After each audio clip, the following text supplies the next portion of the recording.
আমরা আইনগত ভিত্তি দিয়ে জুলাই সনদকে কার্যকর করার আমরা দাবি জানিয়ে এসেছি এবং ঐক্যমত্য কমিশনের আলোচনার মধ্য দিয়ে রাজনৈতিক দলগুলো একমত হয়েছে যে জুলাই সনদকে একটি আইনি ভিত্তি দেওয়া হবে। একটি আদেশের মধ্য দিয়ে জুলাই সনদকে কার্যকর করতে গণভোট অনুষ্ঠিত হবে এবং তারপরে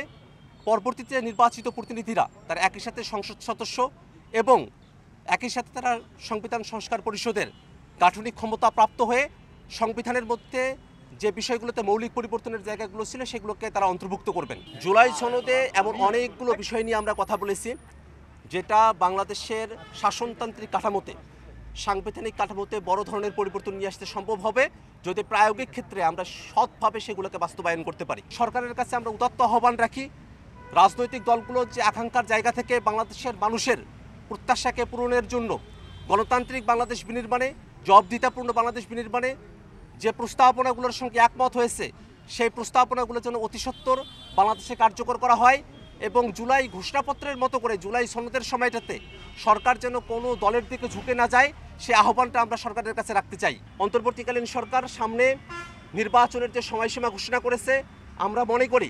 যদি এর মধ্যকাই জুলাই সনদের বিষয়টাকে ফয়সলা করা হয়, যদি বিচারগুলোকে দৃশ্যমান করা সম্ভবপর হয়, একই সাথে আইন শৃঙ্খলা পরিস্থিতির উন্নতি করে মাঠ প্রশাসনকে নিরপেক্ষ করে লেভেল প্লেইং ফিল্ড ইনশিওর করা সম্ভব হয় তাহলে বাংলাদেশে একটা অংশগ্রহণমূলক একটা ফেয়ার নির্বাচন অনুষ্ঠান করা সম্ভব। জুলাই সনদ বাস্তবায়নের পদ্ধতির যে জায়গাগুলো এখনো পর্যন্ত সুনির্দিষ্ট হয় নাই সেই জায়গাগুলোতে যেন সরকার কোনো দলের দ্বারা নির্ধারিত না হয়ে সরকার যেন জনগণের যে প্রত্যাশার জায়গা আছে সত্যিকারভাবেই জুলাই সনদকে আইনি ভিত্তি দেওয়ার ব্যাপারে সরকার কার্যকর ভূমিকা পালন করে সে আহ্বান আমরা তাদের কাছে রাখতে চাই। জাতীয় নাগরিক পার্টি এনসিপি আমরা আমাদের সাংগঠনিক কলেবর বৃদ্ধিতে কাজ করছি। আমরা আমাদের স্বকীয়তা